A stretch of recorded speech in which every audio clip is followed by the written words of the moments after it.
Good morning, all of you. Once again, welcome to all of you on our YouTube channel Arya School Hamirwaz, where we learn about letters. हम letters के बारे में पढ़ेंगे, जहाँ पर हमने पिछली वीडियोस में देखा था लेटर 2 टाइप्स के देखे थे, जो कि आपको प्राइमरी सेक्शन से लेकर सेकेंडरी लेवल तक बताए जाते हैं। लेकिन इन अकॉर्डिंग टू योर सिलेबस, आपके सिलेबस के अकॉर्डिंग आपको स्पेशली एक और जो तीसरा पार्ट है इसका पत्र का, वो है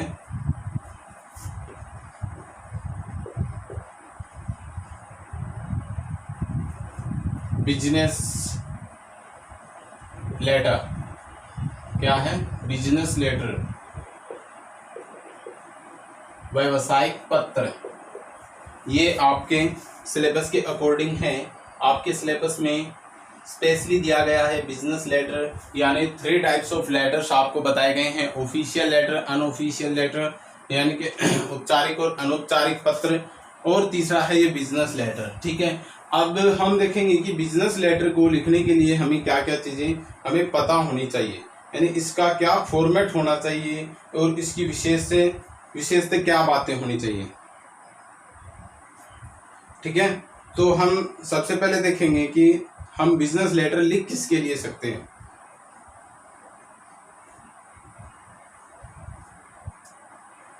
बिजनेस लेटर लिखने का पर्पस क्या हो सकता है हमारा? पर्पस क्या क्या हो सकते हैं? पर्पस यानी लिखने के उद्देश्य क्या हो सकते हैं? बिजनेस लेटर के क्या क्या उद्देश्य हो सकते हैं? हम बिजनेस लेटर क्यों लिखते हैं? बिजनेस लेटर का मतलब आप समझ गए होंगे, एक व्यावसायिक फर्म द्वारा दूसरी व्यावसायिक फर्म को के आपस में किए जाने वाले संप्रेषण यानी वार्तालाप को हम क्या कहते हैं? व्यावसायिक पत्र कहते हैं।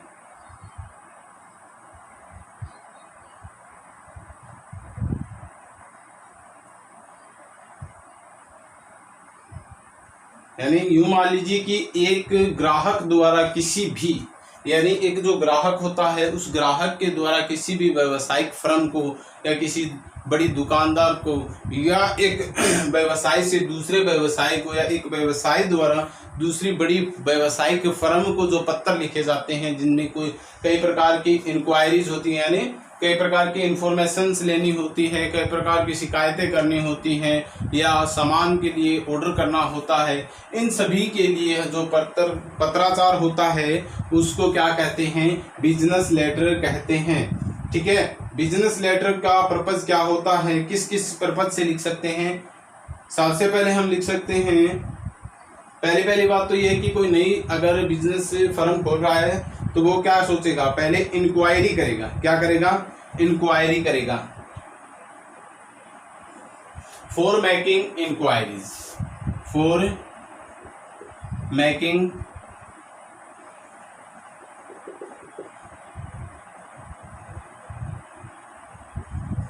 इंक्वायरीज, किसके लिए?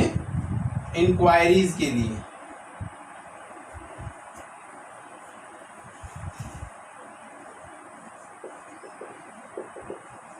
फॉर मेकिंग इंक्वायरीज, जब वह इंक्वायरीज कर लेता है तो वो शायद में इंक्वायरीज करने के बाद वो क्या करता है, यानी इंक्वायरी मतलब सूचना संप्रेषण करने के बाद फिर वो क्या करता है?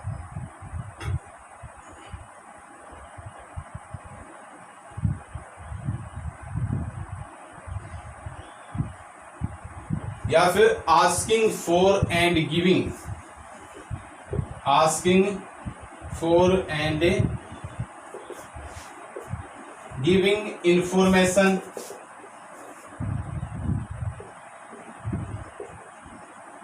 मतलब asking for and giving information मतलब किसी भी सूचना को पूछना या देना, किसी प्रकार को सूचना, किसी भी प्रकार की सूचना को देने या पूछने के लिए।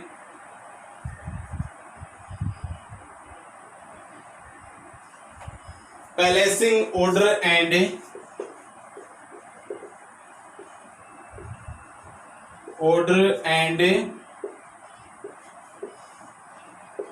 Sending replies. क्या बताया? प्लेसिंग ऑर्डर यानी प्लेसिंग ऑर्डर का मतलब क्या हो गया?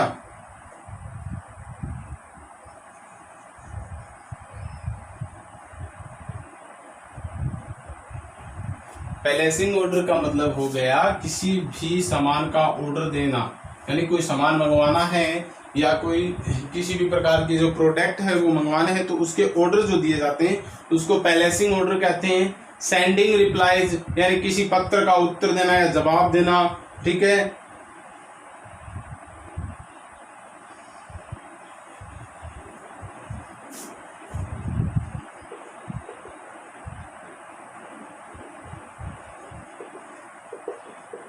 रजिस्टरिंग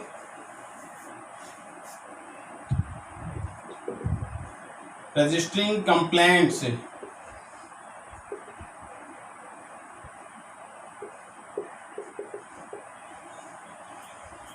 रजिस्टरिंग कंप्लेंट्स,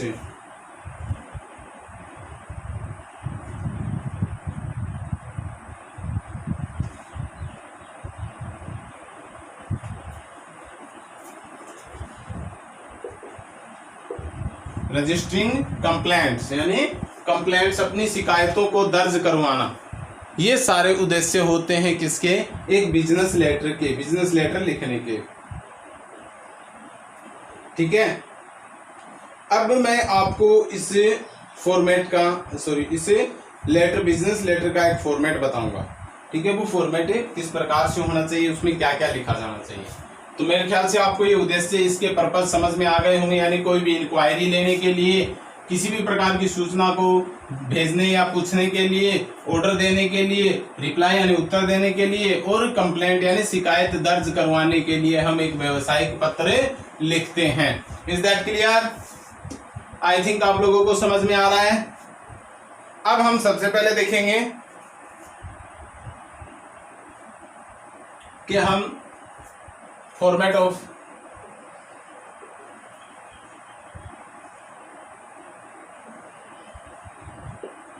बिजनेस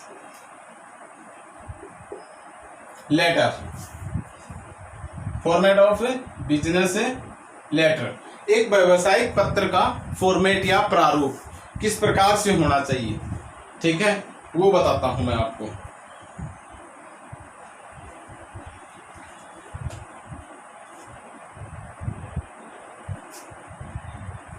थोड़ी जगह कम है, इसको हम 2 पार्ट्स में बना लेते हैं। मान लीजिए एक पेज है और ये दूसरा पृष्ठ है, यहां से हम फॉर्मेट लिखना शुरू करेंगे। तो सबसे पहले हम क्या लिखते हैं? सेंडर्स एड्रेस, चाहे वो फर्म हो या क्या हो, या चाहे वो फर्म हो या कोई भी व्यक्ति यानी कोई भी व्यापारी हो, या तो ट्रेडर हो या फिर फर्म हो। फर्म या ट्रेडर कोई भी हो सकता है। जो सेंडर फर्म है या ट्रेडर है उसका एड्रेस, ठीक है। उसके बाद थोड़ी जगह छोड़ने के बाद डेट, डेट लिखने का मतलब date, DD, month and year. Month किसमें होना चाहिए? इन वर्ड, ठीक है, शब्दों में होना चाहिए। किसमें होना चाहिए? फिगर में नहीं होना चाहिए। मंथ वर्ड में होना चाहिए, शब्दों में होना चाहिए। जैसे 10th जुलाई, 12th जुलाई, 10th अगस्त, 15th अगस्त, ये क्या होना चाहिए? इन वर्ड होना चाहिए डेट, ठीक है। उसके बाद रेफरेंस नंबर,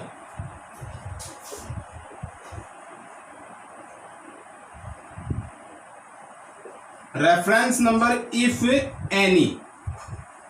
अब मैं आपको ये बताऊंगा ये रेफरेंस नंबर क्या होता है। ये संदर्भित नंबर होते हैं। संदर्भ होता है, संदर्भ मतलब किसी के पक्ष में। संदर्भित नंबर क्या होते हैं कि यदि किसी फर्म ने, मान लीजिए किसी एक व्यावसायिक फर्म ने दूसरी व्यावसायिक फर्म को एक पत्र लिखा और उसमें कोई इंफॉर्मेशन लेनी चाहिए, तो जब वो व्यावसायिक फर्म उसे वापस जो पत्र लिखेगी जो पत्र उसे वापस लिखेगी तो उसकी जगह वो यहाँ पर एक नंबर लिखेगी, रेफरेंस नंबर लिखेगी, यानी एक पत्र जो उसका पहले आया था उस पत्र का नंबर होता है। किसी भी फर्म के द्वारा जो पत्र लिखे जाते हैं उस फर्म के पत्रों पर नंबर होते हैं, संख्याएं अंकित होती है विद डेट, तो वो उसके अंदर लिखा जाएगा। ठीक है, रेफरेंस नंबर हो जाएगा, संदर्भ नंबर समझ में आ गया। उसके बाद लिखेंगे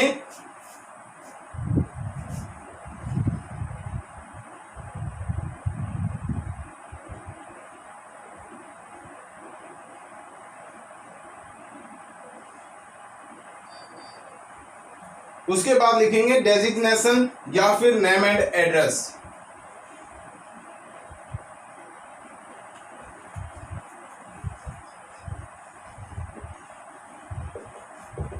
डेजिग्नेशन, नेम एंड एड्रेस।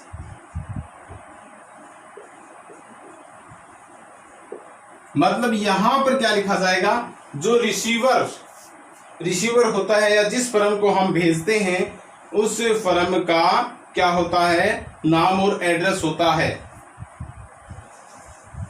क्या होता है, रिसीवर्स फर्म का नेम एंड एड्रेस होता है।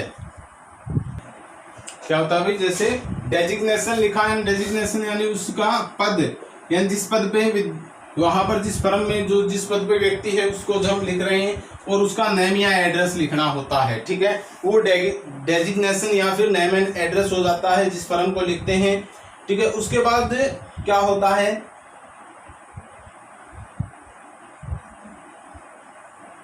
उसके बाद आता है इसमें रिसिप्ट, एड्रेस फॉर द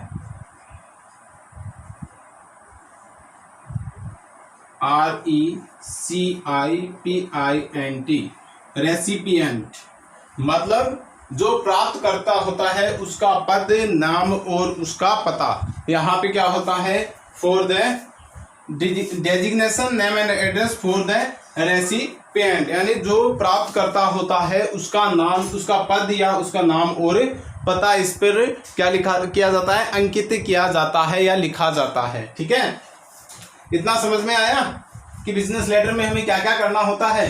सबसे पहले एड्रेस, सेंटर का एड्रेस होना चाहिए।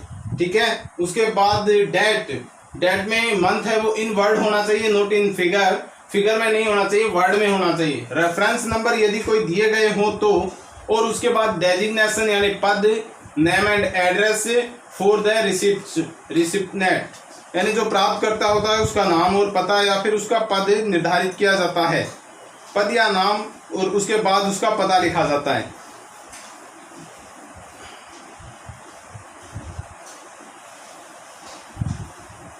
अब आगे लिखेंगे सब्जेक्ट, थोड़ी जगह छोड़कर लिखते हैं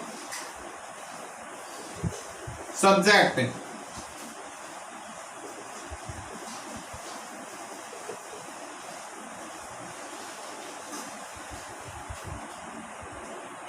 अबाउट यानी के बारे में, किस सब्जेक्ट यानी विषय, किस विषय के बारे में है वो लिखा जाता है। ठीक है, उसके बाद सॉल्यूशन वर्ड होते हैं। क्या होता है उसके बाद,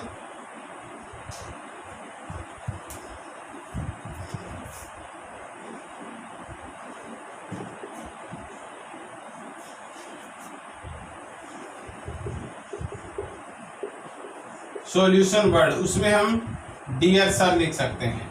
क्या लिख सकते हैं, सॉल्यूशन वर्ड में हम डियर सर लिख सकते हैं। क्या लिख सकते हैं भाई, सॉल्यूशन वर्ड में डियर सर लिखते हैं। उसके बाद जो मैटर होता है, वो किसमें कर दिया जाता है, पैराग्राफ में लिख दिया जाता है। द मैटर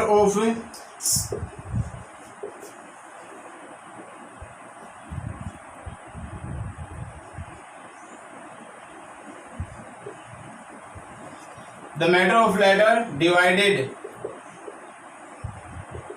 into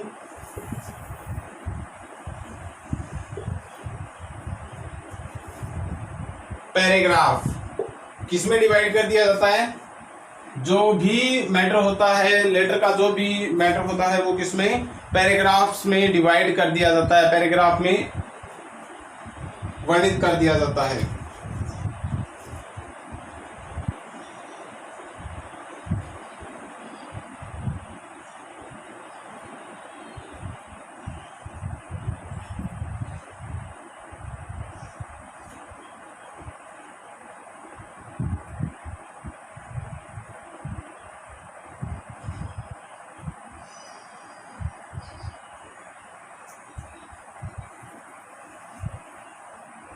अब उसके बाद हम क्या लिखते हैं, पूरा मैटर डिवाइडेड कर कर किसमें लिख देते हैं, पैराग्राफ्स में, यहां पर ऐसे लिख देते हैं। ठीक है, उसके बाद पत्र लिखने के बाद क्या होता है, पत्र लिखने के बाद लिखा जाता है द सब्सक्रिप्शन।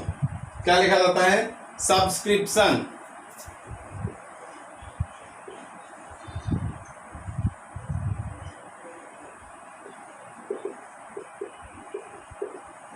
सब्सक्रिप्शन लिखा जाता है, यानी एंड समापन करते समय सब्सक्रिप्शन लिखा जाता है। सब्सक्रिप्शन में हम क्या लिख सकते हैं, सब्सक्रिप्शन में हम लिख सकते हैं योर्स फेथफुली। क्या लिख सकते हैं, योर्स फेथफुली। क्या लिख सकते हैं, योर्स फेथफुली। हम उसे सब्सक्रिप्शन में लिख सकते हैं। क्या लिख सकते हैं, सब्सक्रिप्शन में योर्स फेथफुली हम लिख सकते हैं।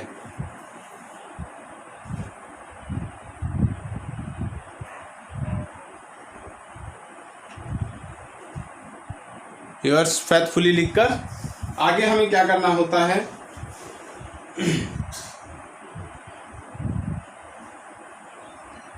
बिजनेस फर्म का नाम लिखना होता है। यहाँ पे क्या लिखना होता है, बिजनेस फर्म का नेम, डेजिग्नेशन, डेजिग्नेशन यानी पद, बिजनेस लेटर का, बिजनेस फर्म जो होती है उसका नाम लिखा जाता है, डेजिग्नेशन लिखा जाता है। और डेजिग्नेशन किसका लिखा जाता है, designation of the sender, of the sender, भेजने वाले का डेजिग्नेशन यानी उसको पद लिखा जाता है कि वो किस बिजनेस फर्म का है और उसका पद क्या है। ठीक है, अब उसके बाद नीचे इसमें यह भी लिखा जाता है यदि उसमें कोई और चीज शामिल की गई है, क्या है, यदि और कुछ उसमें शामिल किया गया है तो इनक्लोजर्स, इनक्लोजर्स लिखा जाता है। क्या,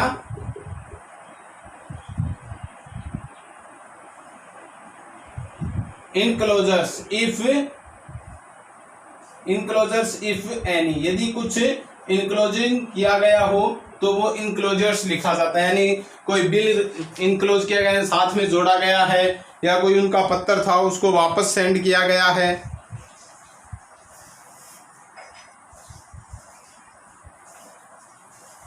इनक्लोजर्स, ठीक है, यानी कोई और पत्र वगैरह उसके अंदर अगर हमने शामिल किया है तो वो इनक्लोजर्स में आता है। ठीक है ना। और लास्ट में हम ये भी लिख सकते हैं कॉपीज टू बी सेंड। क्या, कॉपीज टू बी सेंड, यानी उसकी कॉपी भी अगर किसी व्यक्ति दूसरे व्यक्ति को भेजी गई है, यानी हम किसी फर्म के सेक्रेटरी को एक पत्र लिख रहे हैं और उसकी कॉपी हमने उसके मैनेजमेंट स्टाफ और उसके जो संस्थापक हैं अगर उनको पत्र साथ में भेज रहे हैं तो सेक्रेटरी के जो पत्र भेज रहे हैं उसमें हम लिख सकते हैं enclosures to the management staff and the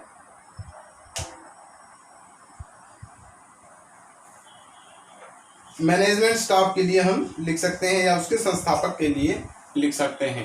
तो वो इनक्लोजर, ये कॉपीज टू बी सेंड हो जाएगा। और इनक्लोजर्स में क्या बताया आपको, इनक्लोजर्स में बताया कि यदि उसके साथ हमने कोई और चीजें शामिल की है तो वो इनक्लोजर्स में आ जाएगा। Is that clear. ये आपका एक बिजनेस लेटर का क्या हो गया, फॉर्मेट हो गया। सबसे पहले एड्रेस सेंडर का, फिर डेट, फिर रेफरेंस नंबर यदि हो तो, फिर designation, name and address for the receipt यानी भेजने वाले के लिए पद और उसका नाम और पता, सब्जेक्ट किसके बारे में है, the solution word, dear sir, the matter of letter divided into paragraph. और जो लेटर का मैटर है वो किसमें, पैराग्राफ्स में डिवाइड किया जाता है। और उसके बाद सब्सक्रिप्शन, सब्सक्रिप्शन के बाद बिजनेस फर्म का नाम, डेजिग्नेशन ऑफ और पद किसका, डेजिग्नेशन किसका, सेंडर का, इनक्लोजर्स यदि कोई भी चीजें अन्य शामिल की गई है, और कॉपीज टू बी सेंड, और जिसको कॉपी भेजी गई है उसके अकॉर्डिंग हम यहाँ लिख सकते हैं। Is that clear. अब हम एक बिजनेस लेटर लिख कर देखते हैं। ठीक है।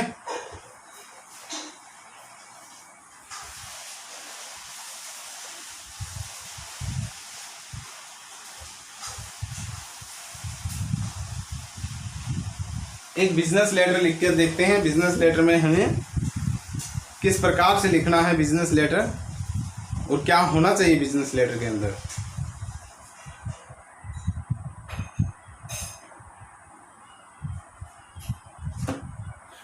मान लीजिए कोई छोटा शोरूम है और उसके मालिक ने, छोटे शोरूम के मालिक ने एक बड़ी फर्म को पत्र लिखा है। छोटा सा एक शोरूम है और नया नया शोरूम खुला है, और उस शोरूम के मालिक ने किसको पत्र लिखा है? एक बड़ी फर्म को पत्र लिखा है। अब उसने क्या पत्र लिखा है? उसने जो वो वस्त्र बेचता है, यानी वस्त्र भंडार है, और उस वस्त्र भंडार वाले ने इंफॉर्मेशन ली है किसके बारे में? बच्चों के कपड़ों के बारे में। तो एक क्वेश्चन है, as the proprietor of Kitty garment showroom में write a letter to mister Amba and brothers about inquiry about the range of children's wear and varieties they provided, invent all the necessary details, की सारी आवश्यक है वो सूचनाएं उसे भेजी जाए। तो सबसे पहले हम क्या लिखेंगे, किसके द्वारा? किटी गारमेंट के द्वारा लिखा जा रहा है। एड्रेस लिख दिया, किटी गारमेंट, गंगानगर, 15 जुलाई 2020। ठीक है। अब ये किसको भेजेगा? किसी फर्म को भेजेगा। अब वो फर्म कौन सी है? मेसर्स, MS लगता है, यानी messrs Amba and brothers, messrs Amba and brothers Naik, Bihar,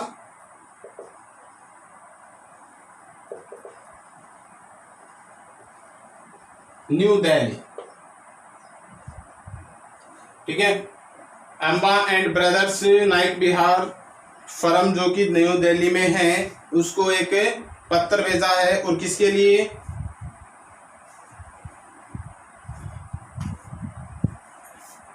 subject लिखेंगे फिर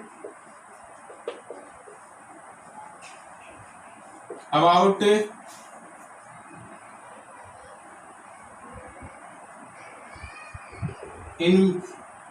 information about children's wear, children's wear, information about children's wear, बच्चों के वस्त्रों के बारे में, या बच्चों के जो वस्त्र हैं, छोटे बच्चों के वस्त्रों को के बारे में क्या लेना? इंफॉर्मेशन लेने के बारे में उसने पत्र लिखा है। ठीक है।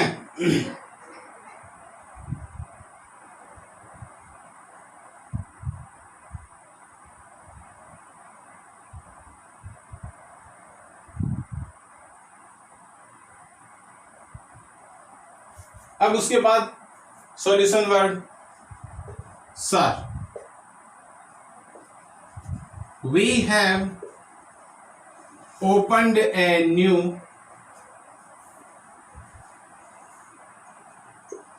showroom of children's wear and are now about your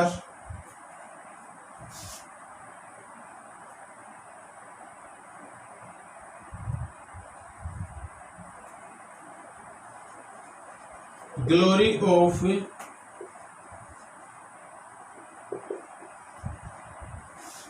business field, कि हमने अभी एक नया शोरूम खोला है और हम आपकी बिजनेस के क्षेत्र में या व्यवसाय के क्षेत्र में आपकी ख्याति को भी जानते हैं, या उससे भली भांति जानते हैं, या उससे परिचित हैं। नाम नहीं जानते हैं या परिचित हैं।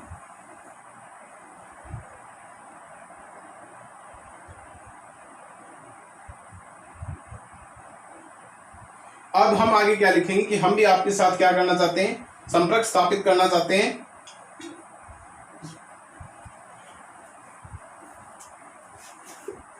We also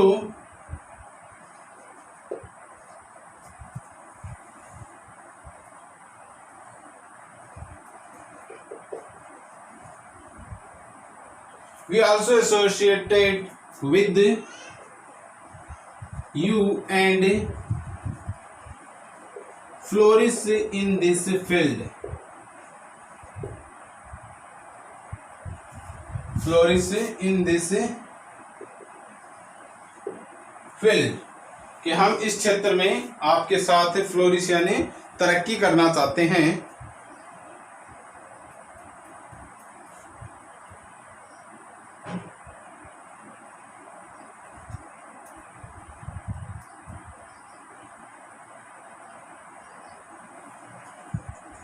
Thus provides us all the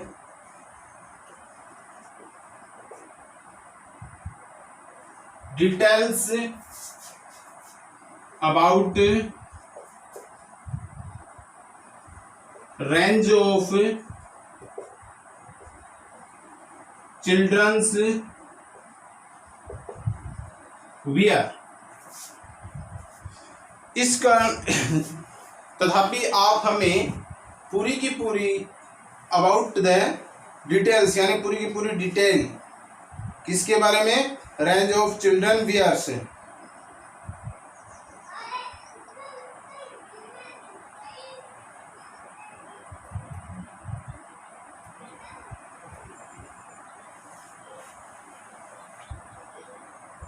The information as follow।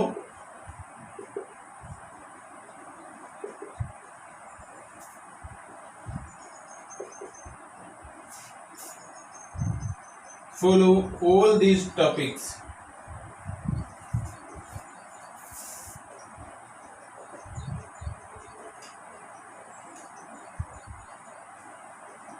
given below। यानी जो सूचनाएं हैं वो नीचे दिए गए सारे जो भी टॉपिक्स हैं, जो भी मुख्य बातें हैं उसके अकॉर्डिंग होनी चाहिए। यानी इसमें कुछ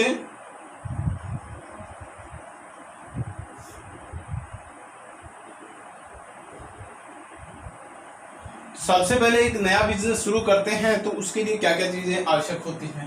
मतलब यहाँ पे मैं बाकी का लेटर लिख रहा हूँ, ठीक है।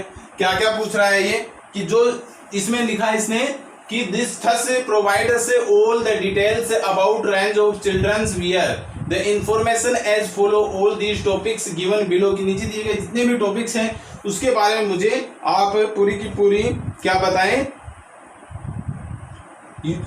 सूचनाएं प्रदान करें। तो सबसे पहले ये पूछ रहा है कि डिस्काउंट्स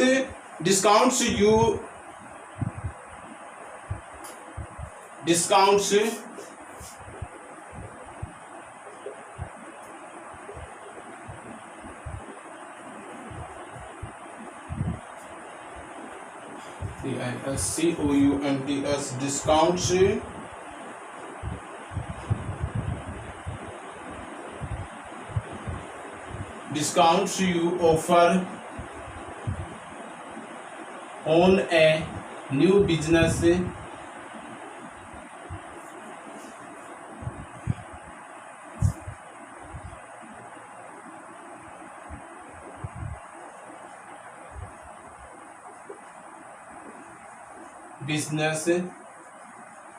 रिलेशन। कि नए बिजनेस रिलेशन यानी नए बिजनेस संपर्क पे आप क्या डिस्काउंट देते हैं या आपकी डिस्काउंट की क्या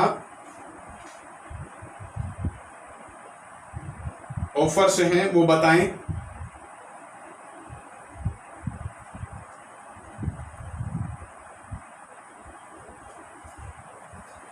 usual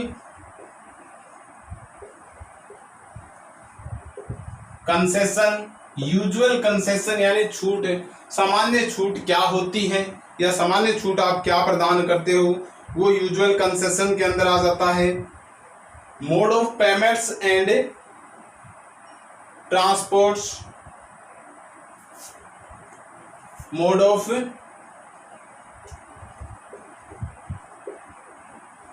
payments and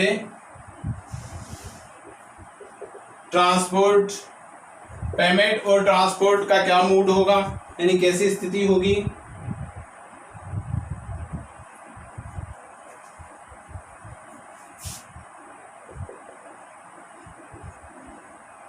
transform and transport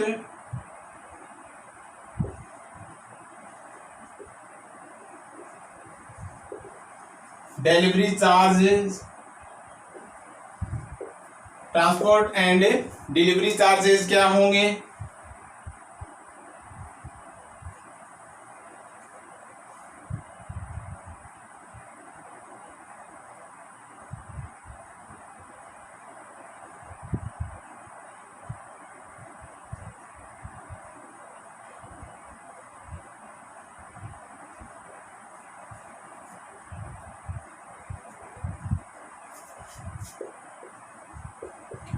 Any other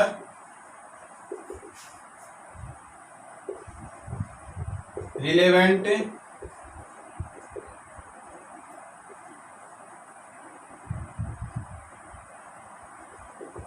information, और अन्य कोई आवश्यक अगर सूचनाएं हो तो वो आप हमें दें। लुकिंग फॉरवर्ड ए पॉजिटिव रिस्पॉन्स, लुकिंग फॉरवर्ड ए पॉजिटिव रिस्पॉन्स।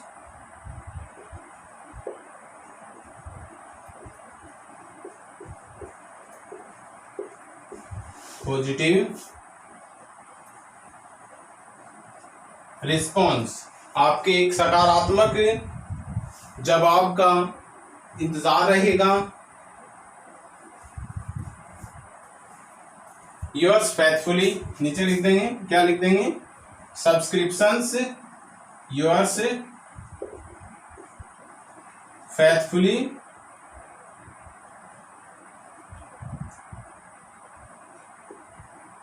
राजकुमार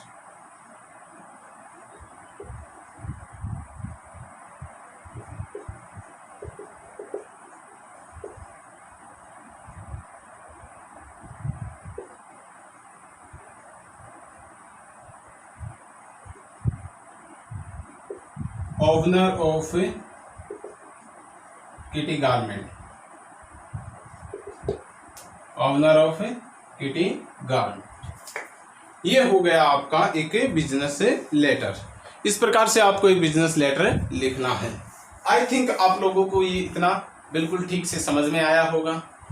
अगर आपको लगे कि चलो कुछ अच्छा पढ़ाया गया है तो प्लीज़ लाइक बटन ज़रूर प्रेस कीजिएगा और आराम से पूरी वीडियो को देखिएगा ताकि आपको हर एक बात ठीक से समझ में आ सके।